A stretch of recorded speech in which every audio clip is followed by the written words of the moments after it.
What's going on, long drivers? It's your host, Alex Wober, and we're back here with a brand new episode of Smash Factor. We've got a lot of things to cover today. We're going to end up throwing it to Kevin Porter and Dylan Rosano from Birdie Juice to talk to you more about the Birdie Juice Invitational that happened this last weekend. Before we get into all the great things, let's jump into the sponsors, thanking 1764 Apparel, 4 Yards More, Tech, Catalyst, Shark Attack Golf, Yingling, Perfect Hands, T-Claw, BuzzClear, and the Sonesta Hotel for the North American Tour. Let's jump right into the weekend results, starting with the Western Carolina League Championship.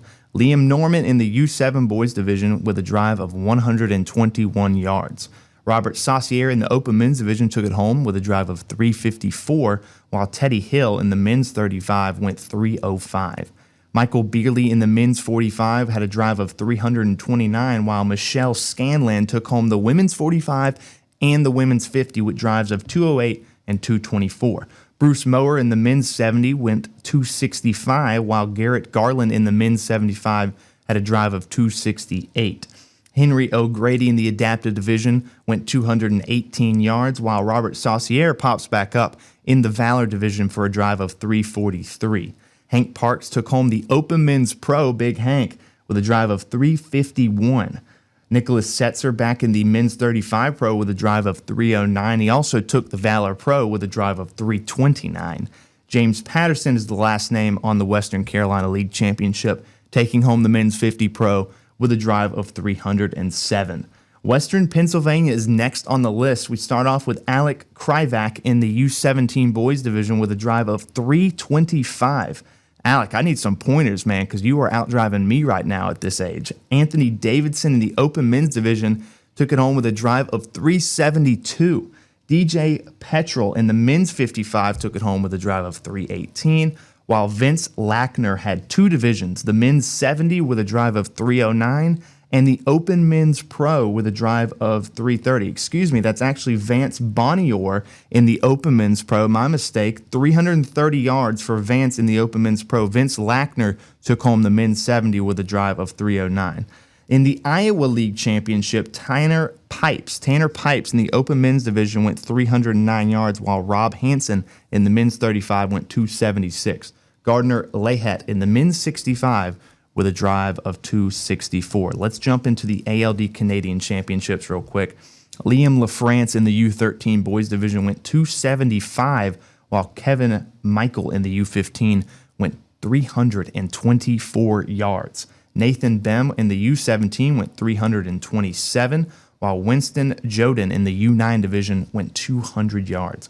In the women's division, Sarah Graham was unstoppable, starting off in the open division with a drive of 282, the 35-plus with a drive of 287, and the 40-plus with a drive of 264. Kara Sharp in the 45-plus went 210, while Lori Danek in the 55-plus went 189. In the men's division for 35-plus, Warren Inkip went 346, while Matthew Bruins in the 40 went 338. Kevin Heinrichs in the 50-plus went 302, and Lee Hannum in the 55-plus went 284. Finishing it off in the open division with Curtis Mutter of a drive of 370 yards. Let's jump into the schedule now. Let's go through the rest of the calendar here with Ultimate Long Drive, starting with this weekend, the Michigan League Championship, August 24th from 11 a.m. to 1 o'clock p.m. at Tap-Ins. That'll be in Howell, Michigan. The Mid-Atlantic North League Championship is the other event happening this weekend, August 24th, 11 a.m. to 2 o'clock p.m. at the Top Dog Golf Center in Kingsville, Maryland.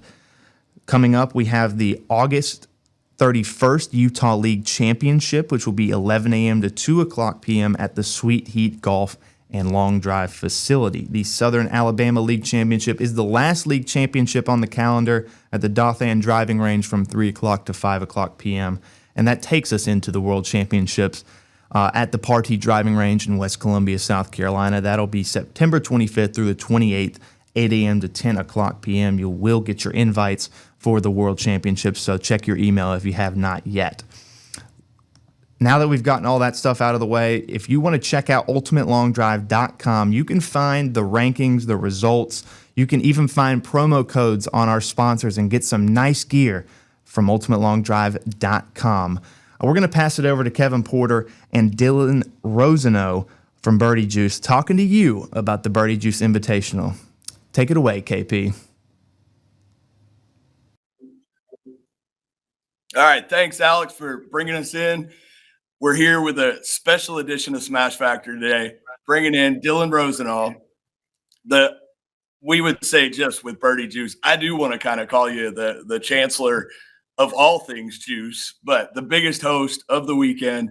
Everybody saw it. We kind of broke the internet with everything, getting all this video of the Birdie Juice Invitational.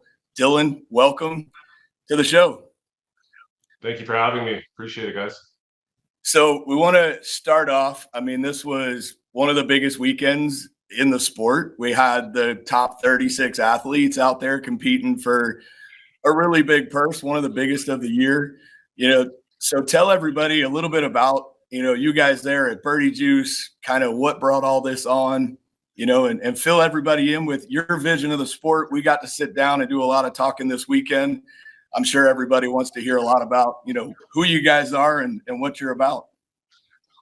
Yeah, no, we appreciate the platform and certainly thanks, to you, Kevin and Jeff for, supporting the event. And, the vision of it really started through circumstances that was a series of events that just one thing kind of led to another. And it's a bit of a long story, but really what it evolved into was, trying to align the best of what our sport of long drive has to offer and really showcasing it all at one big event out at the big golf academy there at Bob Daly's house. And so quick shout out to him. And that was one thank you that I missed on the weekend, was a big thank you to his wife Barb for us allowing us to be out there and cutting up her lawns. So regardless, what we envisioned for the event, like I said, was showcasing the different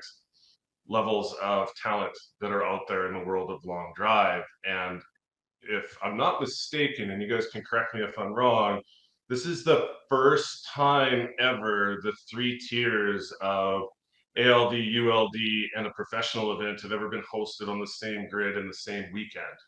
And yeah. I don't know if that's true or not.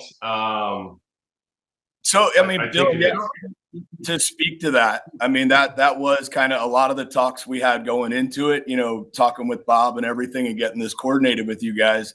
It's been a huge dream of mine, and a vision that we've always had. And it truly is probably the first time that we've ever done anything like this. We had everyone from 7 and under to 70 plus competing on Sunday, with the Blankhorn Memorial and the Canadian National Championships. We had a true play-in event that was open to anybody on the planet to come out and try and get into the field with the top hitters on the planet. That was an invitational, that you guys put together. So, we appreciate the opportunity to be able to showcase that.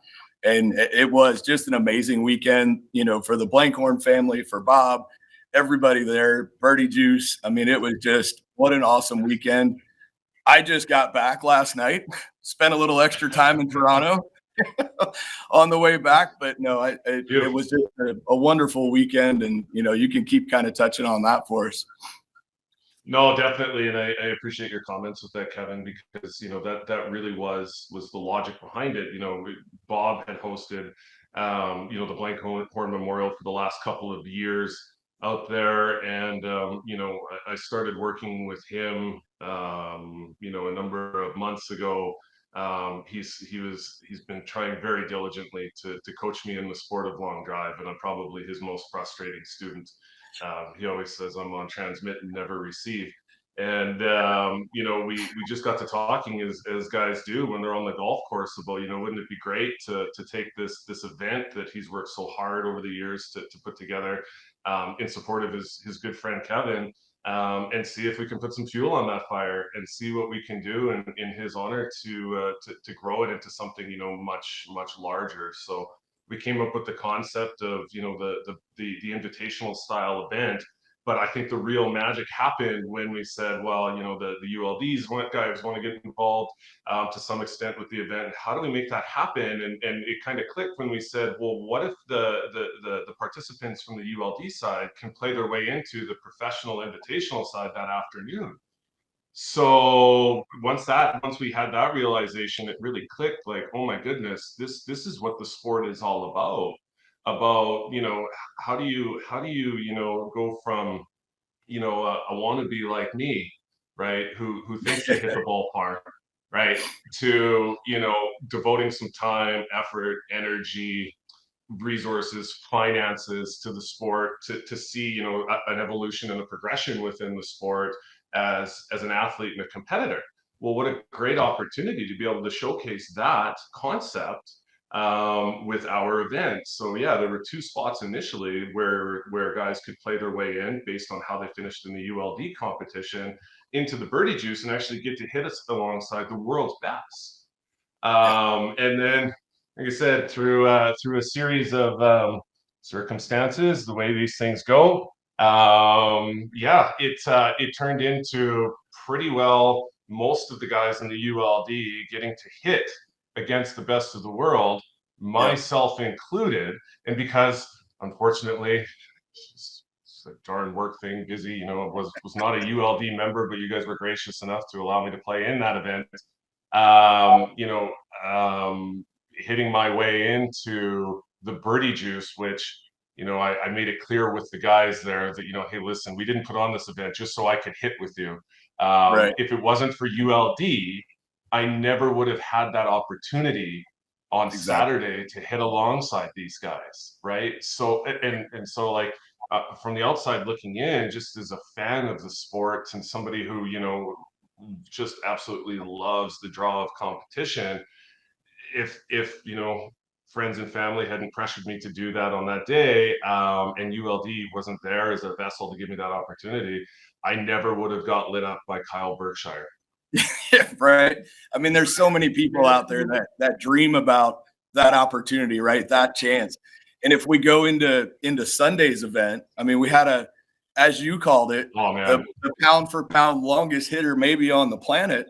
We had a 9-year-old going 200 yards who someday is going to be on that stage, and that was my favorite story, Kevin. Honestly, sorry to cut you off, but that was my favorite story of the entire weekend. And I'm so glad you brought that up because I can't remember the kid's name, but you're right. Pound for pound, he's maybe 50 pounds soaking wet and hitting the ball 200 yards. So you extrapolate that out to what the adults are doing. We have to be hitting at 600 yards to compete with that kid, right? Yeah. And I remember his first set, he came off. He hit it 187 yards, and I kind of see him. He doesn't slam his club, but he's upset. So I go over to his dad, Curtis, who also is a ULD member and a hitter. And I say, hey, what's going on? How come he's so upset? And he says, he really wants to get it 200 today. He really wants to get it 200. Like, 200 yards? Okay. And sure enough, his next set, he goes up and does it. And the applause from the people that were there was bigger than the final set almost for between Kyle and Jack the night before, which I thought really, really was, what the sport is all about, right? And to me, that was a great moment. So I went up to his dad, Curtis, and they're from my hometown of Medicine Hat, Alberta. And I said, you guys better go out for Dairy Queen ice cream tonight. You deserve it. And it truly was a special moment, I thought. But, the fact that this all came together off of an idea and a vision and a concept of what, long drive can potentially be, to get it all done over a weekend with the 3 different levels as a showcase event and a proof of concept, essentially. To me, that just means that, the future of the sport is in great hands, and there is an appetite to do some things differently with it than have traditionally been done, so that we can, open up the sport to a new audience of competitors and spectators and make it less intimidating and more inspiring. Absolutely. And I think you're going to get to see that. I have a lot of clips for people that didn't catch it live. We're still kind of uploading a lot of video from the weekend, and to touch on that, we got to give a shout out. His name was Winston, 9 and under Winston, division. thank you. There you go. So, but to go to the fun of the weekend, you know, we heard it from a lot of the competitors, right? It was one of the best events they've ever been to. They were all out there having fun. I mean, we have video of a 3-point contest that broke out to the left of the tee box, right? And I have some really good footage of that. May or may not have seen Will Hogue actually shoot a 3-pointer from the tee box right before his set.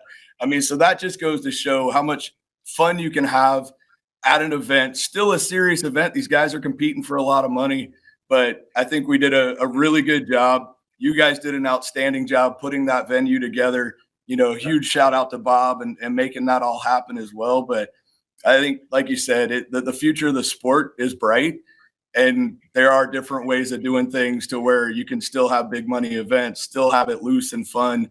Kids are getting to see their heroes hit.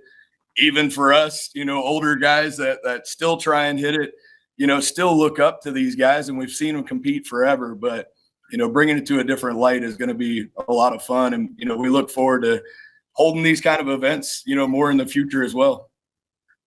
Absolutely. And you know, I think you're right. At the end of the day, we're all fans of the sport. And, you know, we didn't really we kept the event, you know, relatively under wraps for the most part, and really wanted it as an invitational style for the professionals, and, you know, aligning the ULD component on top of that, because we didn't want to have a lot of, you know, the unnecessary pageantry that goes along with some of these events. You know, it really was supposed to be, you know, the best in the world duking it out in the field, taking the sport back to its roots. And, you know, Yep. to your point, Kevin, you know, when I asked a lot of the players, like, why the hell are you here? Like, this is crazy. We're in a field in the middle of nowhere in northern Canada, right? Right. It's a, you know, we worked our butts off to build that place and the tee Yep. box to make it a world-class facility for them after the fact. But once we realized they were all coming, but you know, I said, if it's money, tell me. Is it money? Like, that's cool. I mean, we all need to make a living, right? And yeah, I mean, money. I mean, these guys definitely, and girls, of course, women, need to be compensated for the effort and, you know, commitment that they've put in to the sport to, you know, get them to that elite level. But beyond that, it's the competition, it's the quality of competition, it's the atmosphere that we created. And I think what really resonated with me was there was footage taken from somebody in the stands with their cell phone camera, and it was during Kyle's and Jack's final. And it's unfortunate that you know, maybe that it could have, I don't want to say unfortunate, but the fact that that was probably the most electric final in long drive history, and, you know, it was only viewed by a select few people in real time. That cell phone footage that was taken, you can see the players that were Yeah. there watching. They were standing up and cheering just as loud as the rest of us, Yeah. including the new WLD champion, Sean Johnson. I mean, again, at the end of the day, we're all just fans, but that adrenaline rush, that excitement, that electricity of seeing what these guys and women can do with a golf club, that is just on a superhuman level, can't be replicated other than in a live environment. So that's what we're really excited to understand and learn from this experience is, you know, how do we continue to replicate something like this at a much larger scale so that we can reach a larger audience of both hitters and spectators, and, you Yep. know, all stakeholders within the sport. Absolutely. Well, I mean, we definitely, you know, appreciate everything you guys did. And like I said, the partnership part of it was outstanding. You know, huge shout out to Kyle and they just put on a show. I mean, you know, going through watching each set, Kyle got longer every single set. I mean, just a true Totally. professional.